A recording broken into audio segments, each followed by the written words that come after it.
తెలంగాణ ప్రభుత్వం త్వరలో ఉద్యోగులకు శుభవార్త అందించనుంది. ఉద్యోగులు వారి కుటుంబాలకు ఆర్థిక రక్షణ కల్పించే దిశగా సీఎం రేవంత్ రెడ్డి సర్కారు ఒక వినూత్న పథకంపై కసరత్తు చేస్తోంది. దేశంలోనే అత్యుత్తమ ప్రమాద ఆరోగ్య బీమా సౌకర్యాలు అందించేలా ఈ ప్రణాళిక రూపొందుతోంది. ఈ పథకం అమలులోకి వస్తే రాష్ట్ర ఉద్యోగులు మాత్రమే కాక వారి కుటుంబాలకు కూడా పెద్ద ఆర్థిక భరోసా లభించనుంది.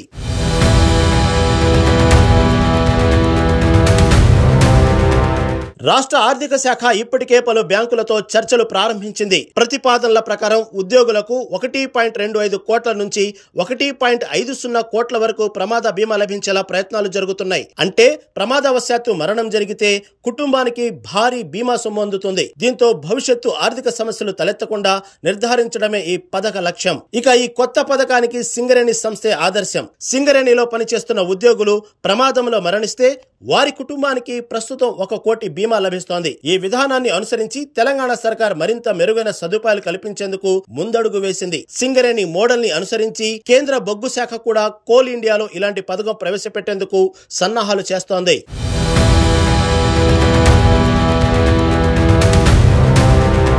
ప్రస్తుతం ఎస్బీఐలో శాలరీ అకౌంట్ కలిగిన కేంద్ర ప్రభుత్వ ఉద్యోగులకు ప్రమాద మరణం జరిగితే 1 కోటి, విమాన ప్రమాదంలో మరణిస్తే 1.60 కోట్లు బీమా లభిస్తోంది. అదనంగా రూపే డెబిట్ కార్డు ఉంటే మరో కోటి కూడా చెల్లిస్తారు. అలాగే శాశ్వత వైకల్యానికి 1 కోటి, సహజ మరణానికి 10 లక్షల బీమా అందుతుంది. అయితే తెలంగాణ ప్రభుత్వం ఈ స్థాయి కంటే అధిక సదుపాయాలు అందించాలనే సంకల్పంతో ముందుకెళ్తోంది. ఇప్పటికే కొన్ని బ్యాంకులు రాయితీలతో అంగీకరించాయని, మరింత మెరుగైన బీమా అవకాశాలపై చర్చలు కొనసాగుతున్నాయని ఆర్థిక శాఖ ప్రధాన కార్యదర్శి సందీప్ కుమార్ సుల్తానియా తెలిపారు.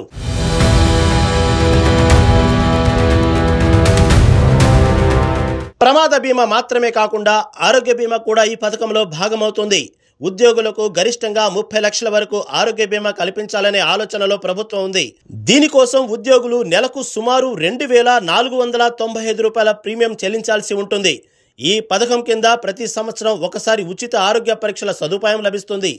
ఈ పథకం అమల్లోకి వస్తే తెలంగాణ ఉద్యోగులు దేశంలోనే అత్యుత్తమ ప్రమాద ఆరోగ్య బీమా సదుపాయాలు కలిగిన ప్రభుత్వ ఉద్యోగులుగా నిలుస్తారు.